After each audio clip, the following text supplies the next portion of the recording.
Chapter 7. On my return, I found the following letter from my father. My dear Victor, you have probably waited impatiently for a letter to fix the date of your return to us, and I was at first tempted to write only a few lines, merely mentioning the day on which I should expect you. But that would be a cruel kindness, and I dare not do it. What would be your surprise, my son, when you expected a happy and glad welcome, to behold, on the contrary, tears and wretchedness? And how, Victor, can I relate our misfortune? Absence cannot have rendered you callous to our joys and griefs. And how shall I inflict pain on my long absent son? I wish to prepare you for the woeful news, but I know it is impossible. Even now, your eye skims over the page to seek the words which are to convey to you the horrible tidings. William is dead, that sweet child whose smiles delighted and warmed my heart, who was so gentle yet so gay. Victor, he is murdered.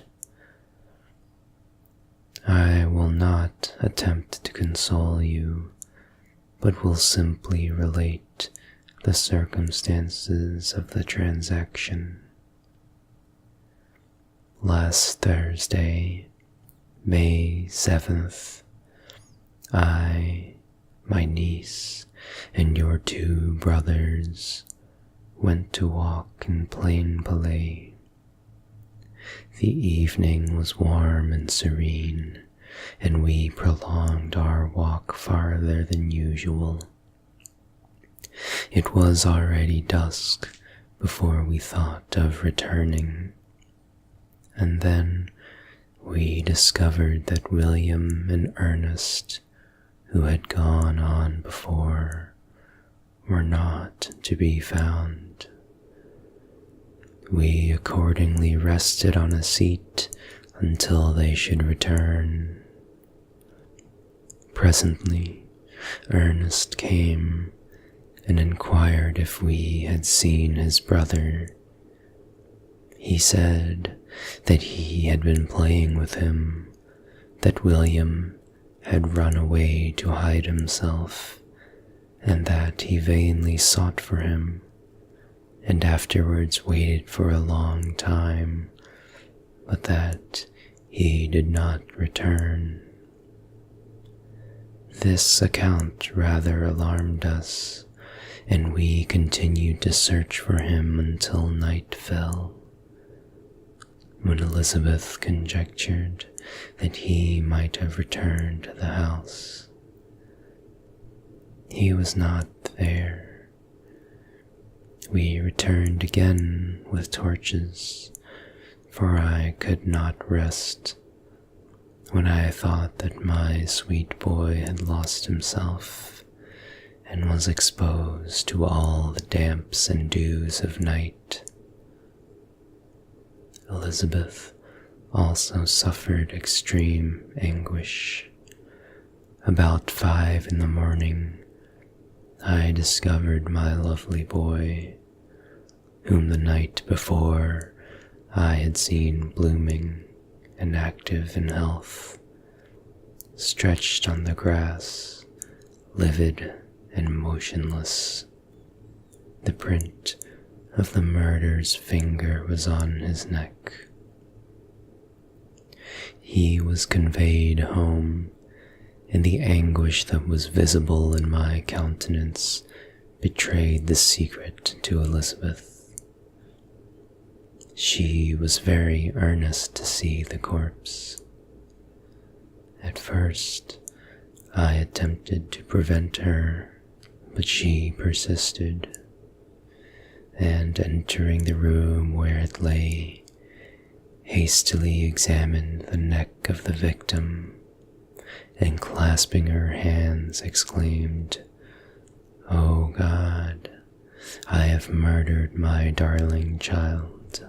She fainted and was restored with extreme difficulty. When she again lived, it was only to weep and sigh. She told me that same evening William had teased her to let him wear a very valuable miniature that she possessed of your mother. This picture is gone, and was doubtless the temptation which urged the murderer to the deed. We have no trace of him at present, although our exertions to discover him are unremitted, but they will not restore my beloved William. Come, dearest Victor, you alone can console Elizabeth. She weeps continually and accuses herself unjustly as the cause of his death. Her words pierce my heart. We are all unhappy, but will not that be an additional motive for you, my son, to return and be our comforter, your dear mother?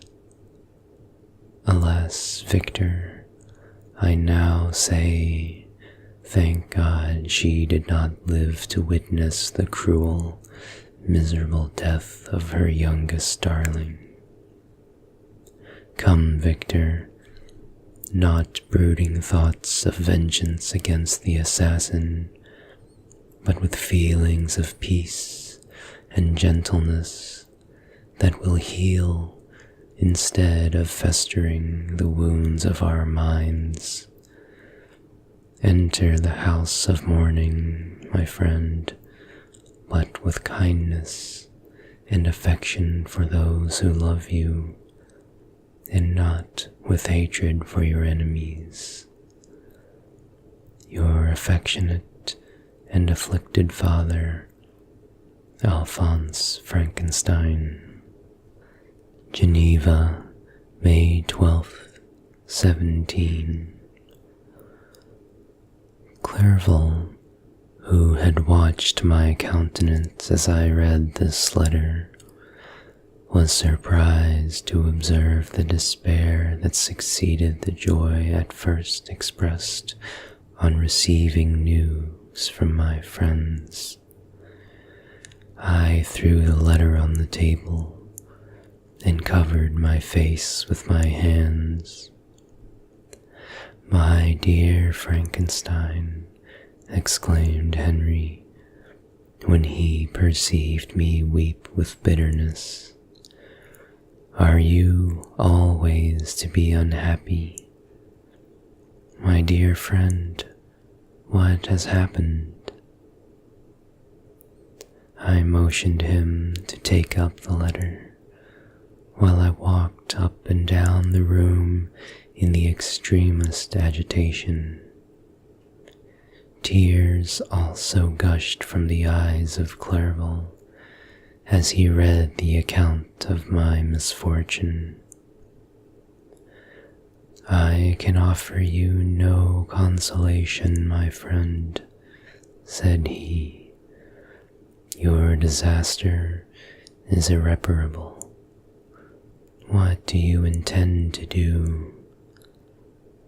"To go instantly to Geneva. Come with me, Henry, to order the horses." During our walk, Clerval endeavored to say a few words of consolation. He could only express his heartfelt sympathy. "Poor William," said he, "dear lovely child, he now sleeps with his angel mother. Who that had seen him bright and joyous in his young beauty, but must weep over his untimely loss. To die so miserably, to feel the murderer's grasp. How much more a murdered that could destroy radiant innocence. Poor little fellow, only one consolation have we. His friends mourn and weep, but he is at rest. The pang is over. His sufferings are at an end forever. A sod covers his gentle form, and he knows no pain. He can no longer be a subject for pity. We must reserve that for his miserable survivors." Clerval spoke thus as we hurried through the streets. The words impressed themselves on my mind, and I remembered them afterwards in solitude. But now, as soon as the horses arrived, I hurried into the cabriolet and bade farewell to my friend.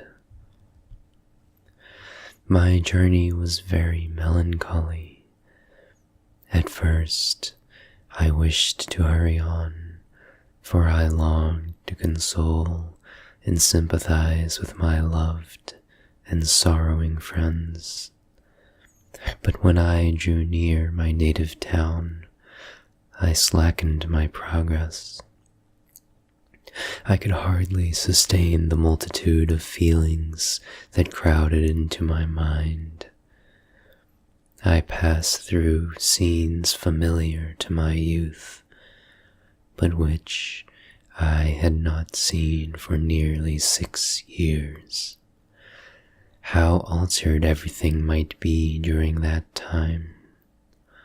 One sudden and desolating change had taken place, but 1,000 little circumstances might have by degrees worked other alterations, which, although they were done more tranquilly, might not be the less decisive.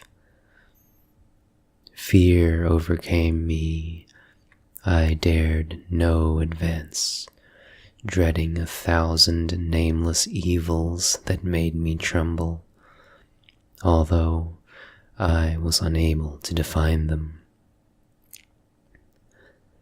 I remained 2 days at Lausanne in this painful state of mind. I contemplated the lake. The waters were placid. All around was calm, and the snowy mountains, the palaces of nature, were not changed. By degrees, the calm and heavenly scene restored me, and I continued my journey towards Geneva. The road ran by the side of the lake, which became narrower as I approached my native town.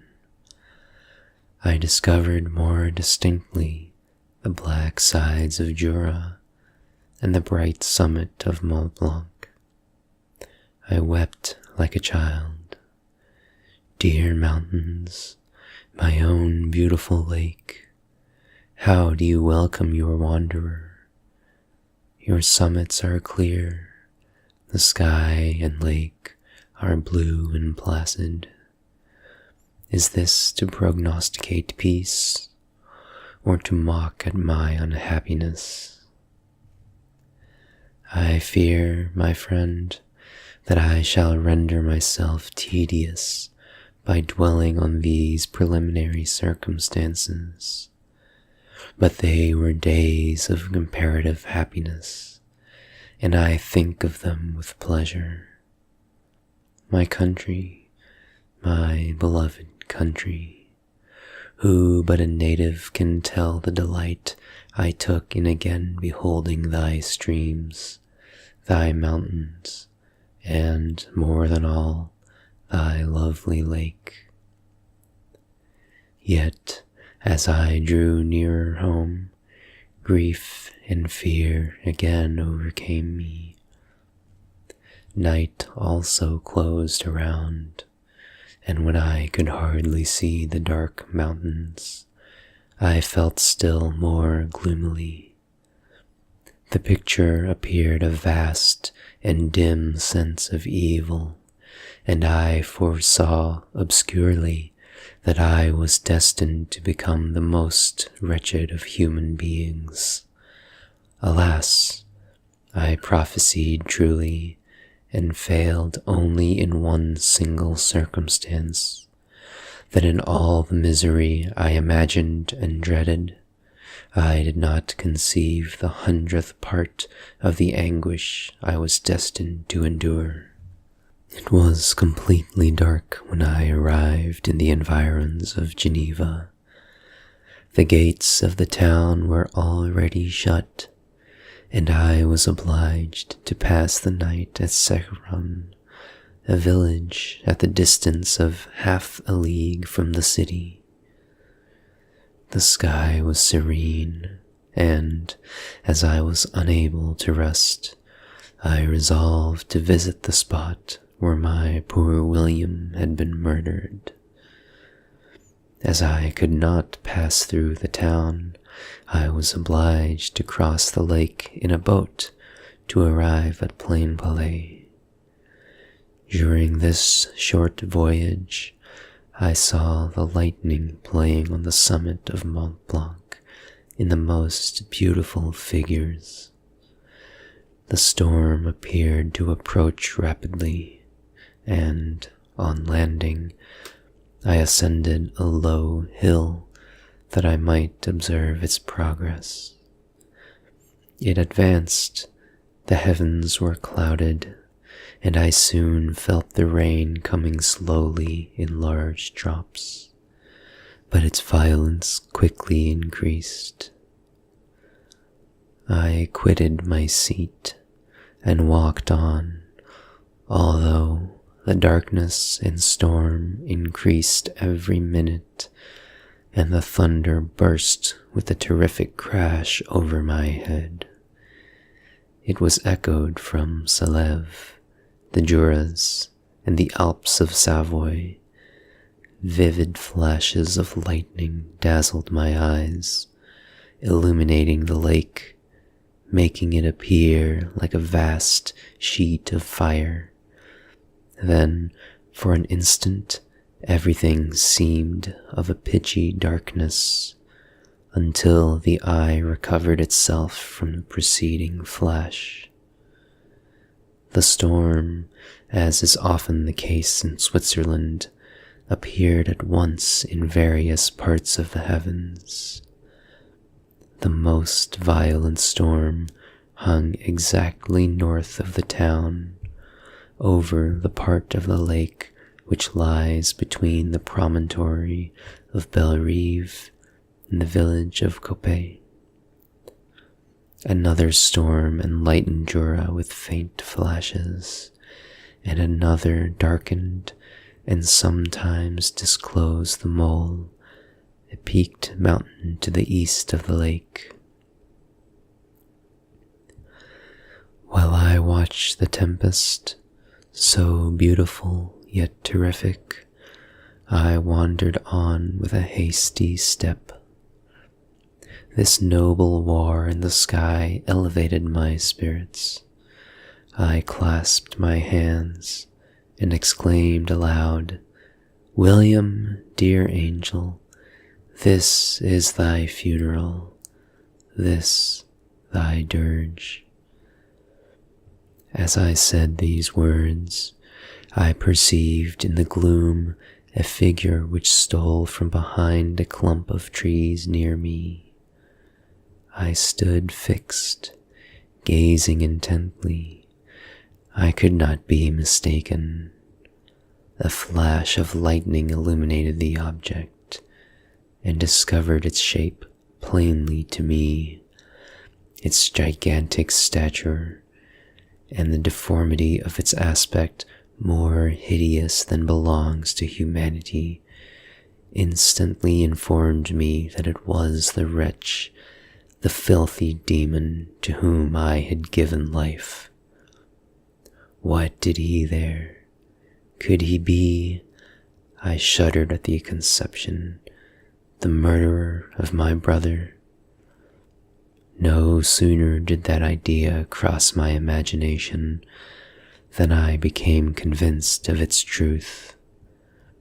My teeth chattered, and I was forced to lean against a tree for support. The figure passed me quickly, and I lost it in the gloom. Nothing in human shape could have destroyed the fair child. He was the murderer. I could not doubt it. The mere presence of the idea was an irresistible proof of the fact. I thought of pursuing the devil, but it would have been in vain, for another flash discovered him to me hanging among the rocks of the nearly perpendicular ascent of Mont Salève, a hill that bounds Plain-Palais on the south. He soon reached the summit and disappeared. I remained motionless.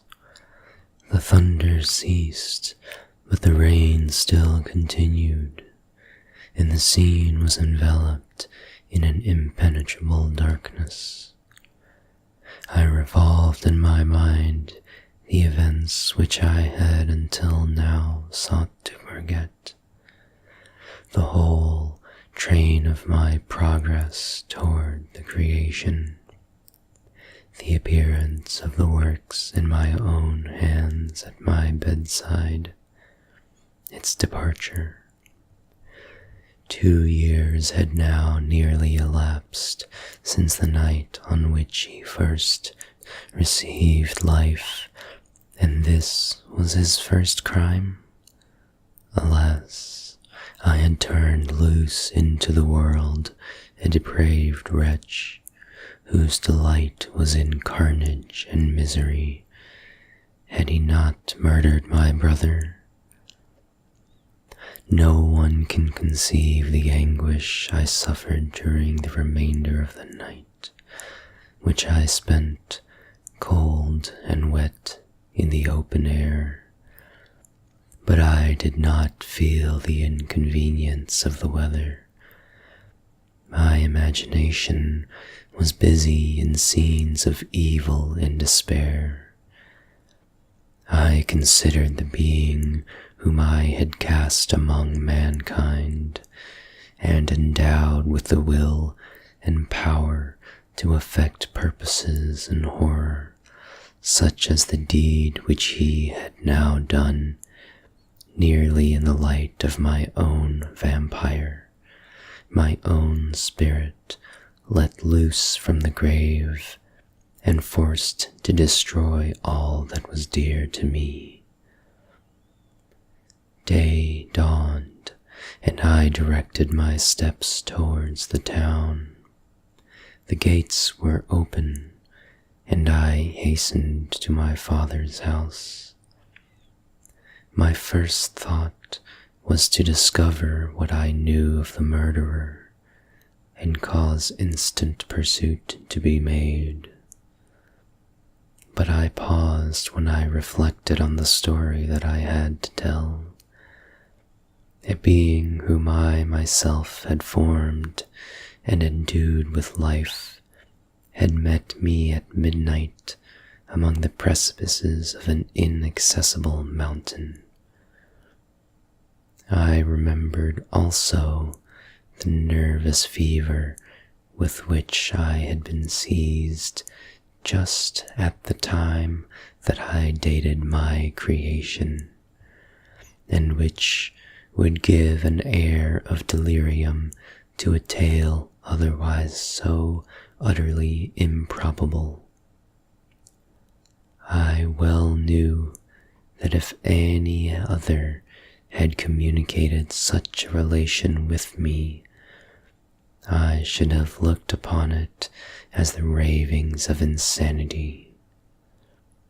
Besides, the strange nature of the animal would elude all pursuit, even if I were so far credited as to persuade my relatives to commence it. And then, of what use would be pursuit? Who could arrest a creature capable of scaling the overhanging sides of Mont Saleve? These reflections determined me, and I resolved to remain silent. It was about 5 in the morning when I entered my father's house. I told the servants not to disturb the family, and went into the library to attend their usual hour of rising. 6 years had elapsed, passed in a dream but for one indelible trace, and I stood in the same place where I had last embraced my father before my departure for Ingolstadt. Beloved and venerable parent, he still remained to me. I gazed on the picture of my mother, which stood over the mantelpiece. It was a historical subject, painted at my father's desire, and represented Caroline Beaufort in an agony of despair, kneeling by the coffin of her dead father. Her garb was rustic, her cheek pale, but there was an air of dignity and beauty that hardly permitted the sentiment of pity. Below this picture was a miniature of William, and my tears flowed when I looked upon it. While I was thus engaged, Ernest entered. He had heard me arrive and hastened to welcome me. "Welcome, my dearest Victor," said he. "Ah, I wish you had come 3 months ago, and then you would have found us all joyous and delighted. You come to us now to share misery which nothing can alleviate. Yet your presence will, I hope, revive our father, who seems sinking under his misfortune, and your persuasions will induce poor Elizabeth to cease her vain and tormenting self-accusations. Poor William, he was our darling and our pride." Tears, unrestrained, fell from my brother's eyes. A sense of mortal agony crept over my frame. Before, I had only imagined the wretchedness of my desolated home. The reality came on me as a new and a not less terrible disaster. I tried to calm Ernest. I inquired more minutely concerning my father, and here I named my cousin. "She, most of all," said Ernest, "requires consolation. She accused herself of having caused the death of my brother, and that made her very wretched. But since the murderer has been discovered— The murderer discovered? Good God, how can that be? Who would attempt to pursue him? It is impossible. One might as well try to overtake the winds, or confine a mountain stream with a straw. I saw him too. He was free last night. I do not know what you mean, replied my brother in accents of wonder. But to us, the discovery we have made completes our misery. No one would believe it at first, and even now Elizabeth will not be so convinced, notwithstanding all the evidence. Indeed, who would credit that Justine Moritz, who is so amiable and fond of all the family, could suddenly become so capable of so frightful, so appalling a crime? Justine Moritz, poor girl, is she the accused? But it is wrongfully. Everyone knows that. No one believes it, surely, Ernest? No one did at first, but several circumstances came out that have almost forced conviction upon us, and her own behavior has been so confused as to add to the evidence of facts a weight that, I fear, leaves no hope for doubt. But she will be tried today, and you will then hear all. He then related that, on the morning on which the murder of poor William had been discovered, Justine had been taken ill and confined to her bed for several days. During this interval, one of the servants, happening to examine the apparel she had worn on the night of the murder, had discovered in her pocket the picture of my mother, which had been judged to be the temptation of the murderer.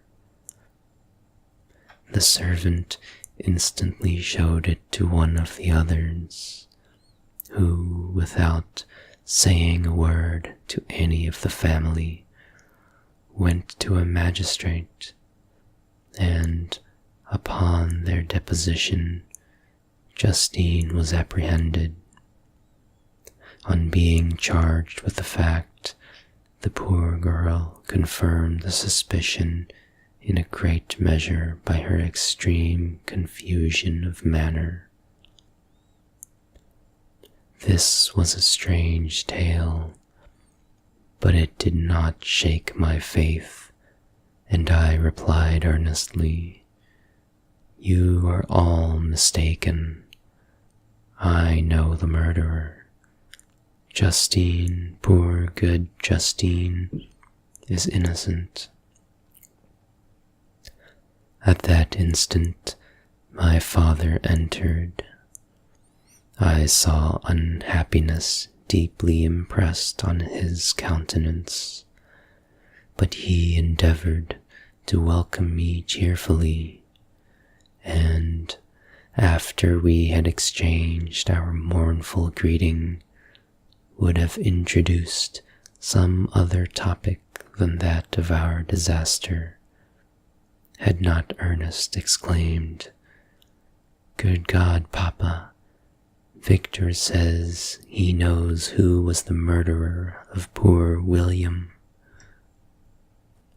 "We do also, unfortunately," replied my father.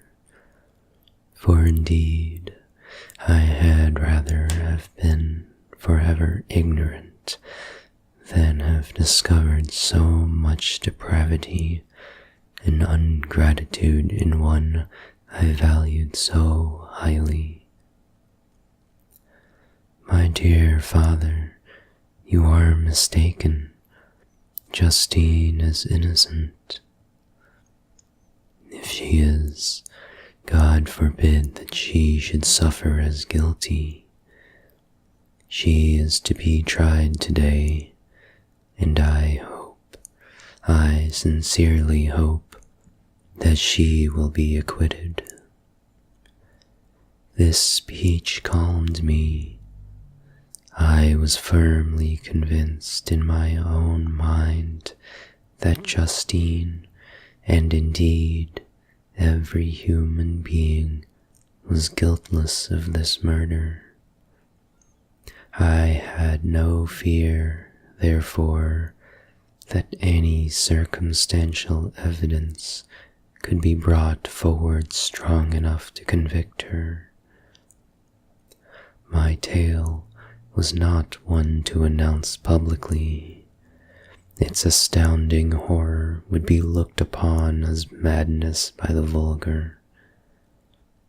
Did anyone indeed exist, except I, the Creator, who would believe, unless his senses convinced him, in the existence of the living monument of presumption and rash ignorance which I had let loose upon the world?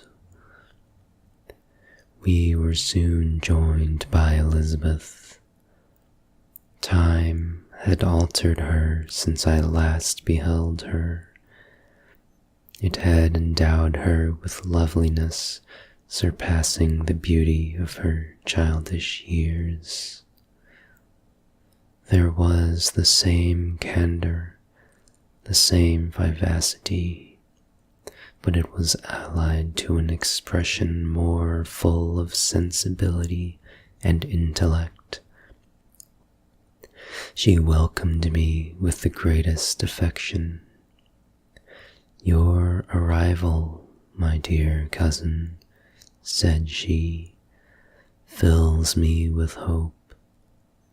You, perhaps, will find some means to justify my poor, guiltless Justine. Alas, who is safe if she be convicted of crime? I rely on her innocence as certainly as I do upon my own. Our misfortune is doubly hard to us.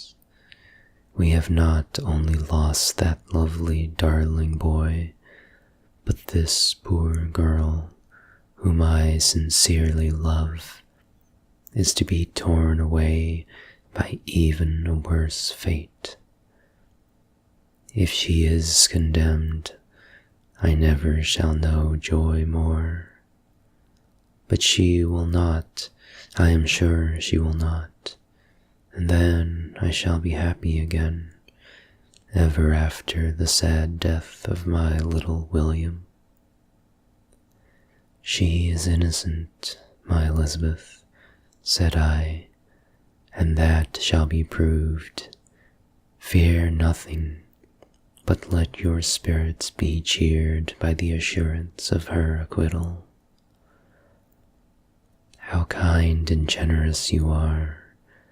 Everyone else believes in her guilt, and that made me wretched, for I knew that it was impossible, and to see everyone else prejudiced in so deadly a manner rendered me hopeless and despairing. She wept. "Dearest niece," said my father, "dry your tears. If she is, as you believe, innocent, rely on the justice of our laws, and the activity with which I shall prevent the slightest shadow of partiality.